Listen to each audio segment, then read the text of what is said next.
रूस के बेलगोरोद में देखिए यूक्रेनी हमला हुआ है। कोरोचा शहर पर ड्रोन से अटैक किया गया। हमले से शॉपिंग सेंटर में आग लग गई। ये रूस के बेलगोरोद की तस्वीरें आपको दिखा रहे हैं जहां पर यूक्रेन ने हमला किया है और बॉर्डर से सटे इस इलाके में लगातार यूक्रेन की तरफ से हमले किए गए हैं। बेलगोरोद की एक और तस्वीर आपके सामने है जहां पर यूक्रेन ने अटैक किया और इस अटैक के बाद यहां के एक शॉपिंग सेंटर में भी आग लग गई।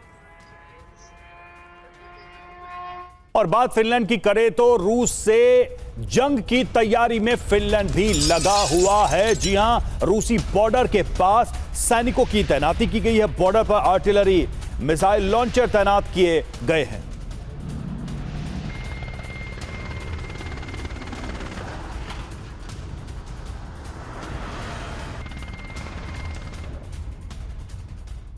तो देखिए रूस के खिलाफ कैसे जंगी मोर्चा तैयार किया जा रहा है। फिनलैंड से हमला होगा इसके आसार हैं। रूसी खतरों को देखते हुए जंग की तैयारी की जा रही। रूसी सीमा के पास सैन्य युद्धाभ्यास चल रहा है। बॉर्डर के पास 2200 सैनिकों को डिप्लॉय कर दिया गया है। 500 से ज्यादा हथियारों की तैनाती की गई। रूसी सीमा के पास एयर डिफेंस सिस्टम लगा दिए गए। बैरेंट सागर में नाटो के युद्धपोत पहुंच चुके हैं। एयर स्पेस में फाइटर जेट से निगरानी की जा रही है। और देखिए एक और बड़ी खबर आपको बताएं, रूस की तैयारी देखकर नाटो देशों में बड़ा खौफ है। रोमानिया ने बॉर्डर इलाके को खाली करा लिया है। हजारों लोगों को सुरक्षित जगहों पर भेजा गया है। ब्रिटेन की चेतावनी के बाद एक्शन में रोमानिया भी नजर आ रहा है।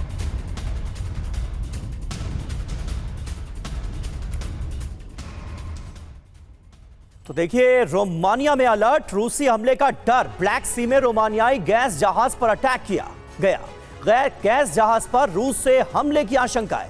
हमले के बाद रोमानिया में अलर्ट कर दिया गया। बॉर्डर इलाकों के सभी गांव तक खाली करा लिए गए। हजारों लोगों को शेल्टर होम में भेजा गया। एक्शन में रोमानिया नजर आ रहा है। सभी शहरों में एयर रेड अलर्ट जारी किया गया है।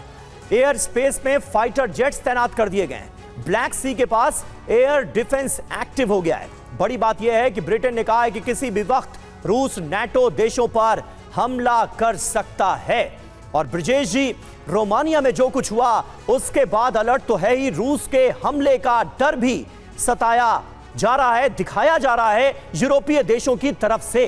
अगर यूरोप को निशाना बनाया गया तो आपके हिसाब से क्या पहली बारी रोमानिया की आ सकती है? उधर खतरा, डर पोलैंड भी जताता हुआ नजर आ रहा है। समीर, हिस्ट्री ये बताता है कि पोलैंड एक फ्रंटलाइन स्टेट रहा है जी।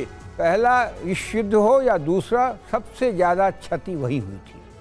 और इसको देख करके भी पोलैंड और रशिया के बीच में छोटे छोटे लिथुआनिया जैसे बाल्टिक स्टेट्स हैं और उसका जीडीपी का एक्सपेंडिचर जो डिफेंस के ऊपर में है वो भी 4% रहा है।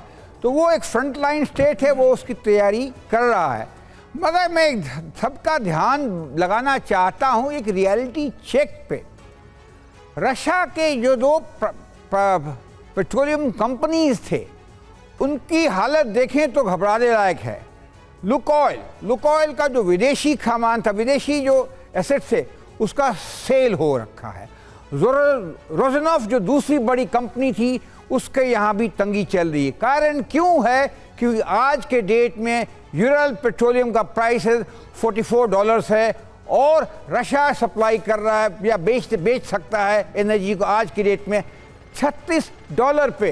अगर आप देखेंगे कि इंडियन ऑयल कंपनी या रिलायंस पेट्रोलियम ने भी हाथ थोड़ा खींच लिया है रशिया के क्रूड से। इस सब माहौल में लड़ाई कैसे करेगा रशिया? ये भी सवाल है, सोचने की बात। इकोनॉमिक फ्रंट पर, आर्थिक फ्रंट पर भी एक सवाल जरूर है कि ये लड़ाई कैसे आगे बढ़ा सकता है रूस भी, क्योंकि दबाव तो ये भी दिख रहा है। और देखिए डोनेस्क में रूसी सैन्य ठिकानों पर हमले हुए हैं। ड्रोन से कब्जे वाले इलाकों में बमबारी की गई है। तो डोनेस्क से खबर आ रही है जहां पर सैन्य ठिकानों पर ये हमले किए गए हैं। और लगातार ये जो खबरें सामने आ रही हैं, एक तरफ तो लंबे युद्ध की तैयारी, दूसरी तरफ आप देखिए तो इस जंग के मैदान में अपनी उपस्थिति को बनाए रखने के लिए ऐसे ड्रोन हमले लगातार हो रहे हैं।